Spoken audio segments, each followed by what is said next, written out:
High আসসালামু আলাইকুম everyone, আশা করি সবাই ভালো আছেন। আল্লাহর রহমতে আমিও ভালো আছি। আজকে আমি আপনাদের সাথে শেয়ার করব দারুণ একটি রেসিপি। এই যে দেখুন, এখানে দেশি মুরগিটা কিন্তু আমাদের বাড়ি থেকে পাঠিয়েছে, আমাদের বাড়ির পালিত মুরগি। আমার আম্মু আমার জন্য দিয়েছে, তাই ভাবলাম এই দারুণ রেসিপিটি আমি আপনাদের সাথে শেয়ার করি।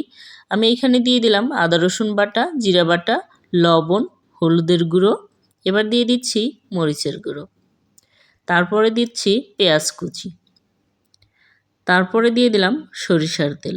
আমি প্রায় রান্নাতেই সরিষার তেল দেওয়ার চেষ্টা করি, কারণ সরিষার তেল স্বাস্থ্যের জন্য উপকার।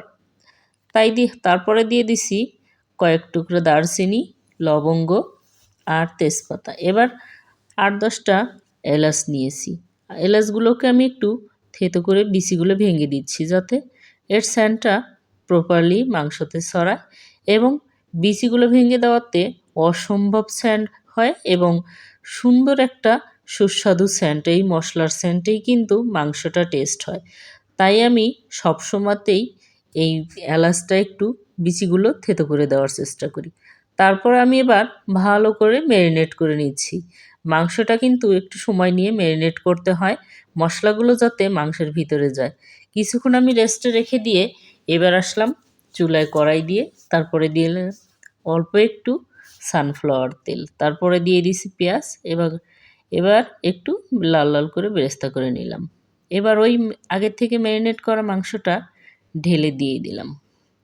মাংসটা কিন্তু একটু বেশি সময় নিয়েই কষাইতে হয়, কারণ যত কষানো হবে মাংসর টেস্টটা তত বাড়বে। আর আমি সবসময়তেই একটু বেশি সময় নিয়ে কষিয়ে রান্না করার চেষ্টা করি। তাই আমার বাসার যত মেহমান বা আমার শুভাকাঙ্ক্ষী যারাই আমার হাতের রান্না খেয়েছে তারাই প্রশংসা করেছে। তাই আমি এই রান্নাটা কিন্তু আমার আম্মুর কাছ থেকেই শিখেছি।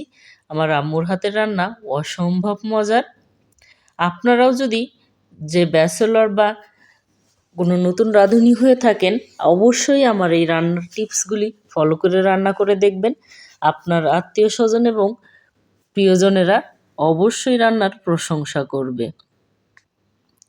আমি এই সামান্য উপকরণ দিয়েই রান্না করলাম, কিন্তু এর টেস্ট দ্বিগুণ হবে। এবার আমি অল্প ঝোল দিয়ে কিছুক্ষণ ফুটিয়ে নিয়েছি, তারপরে দিয়ে দিলাম 4-5টা আলু। আলুগুলো একটু ঝোল থাকতেই দিয়ে দিলাম, কারণ এই পানিতেই আলুসহ মাংস কষানো হবে। এই যে দেখুন, কিছুক্ষণ পরে আমি ঢাকনাটা তুলে আর একটু নেড়ে দিলাম। ঝোলটা কমে আসছে আর আলুটাও কিন্তু প্রায় সিদ্ধর কাছাকাছি। আর একটু ঢাকনা দিয়ে আমি রান্না করে নিব। কিছুক্ষণ পরে ঢাকনা তুলে দেখুন ঝোল কমে আসছে। এই পর্যায়ে আমি দিয়ে দিলাম 4-5টা কাঁচামরিচ। কাঁচামরিচগুলোর আমি বোটা ভেঙে দিয়েছি, যাতে একটু ফ্লেভার তরকারিতে মিশে যায়, কিন্তু ঝাল আর বিচিগুলো যেন তরকারিতে না ছড়ায়। আর একটু ঢাকনা দিয়ে ঢেকে দেখুন, এবার কিন্তু তেল ছাড়া শুরু করেছে। পানি নেই, মাংসর যে একটা তেল তেল ভাব সেটা হয়ে গেছে। এখন আমি দিয়ে দিব ফাইনাল ঝোল।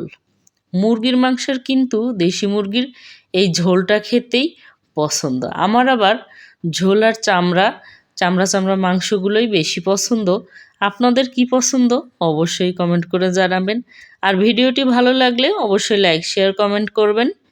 আর ইউটিউব থেকে দেখলে সাবস্ক্রাইব করবেন, পেজ থেকে দেখলে ফলো দিয়ে আমার পাশে থাকবেন, যাতে আমার পরবর্তী ভিডিওর নোটিফিকেশন আপনাদের মোবাইলে প্রথমে আসে। আর দারুণ দারুণ রান্নার ভিডিও পেতে অবশ্যই সাবস্ক্রাইব ফলো দিয়ে আমার সাথে থাকবেন। আমি আবার আর একটু ঢাকনা দিয়ে কষিয়ে নিলাম। এই যে দেখুন, ঝোল কমে আসছে, আমার রান্না শেষ, ডান। আমার রান্না হয়ে গেছে। আমার নতুন আলু দিয়ে দেশি মুরগির ঝোল। ধন্যবাদ সবাইকে আমার এই ভিডিওটি দেখার জন্য। Thanks for watching. আল্লাহ হাফেজ।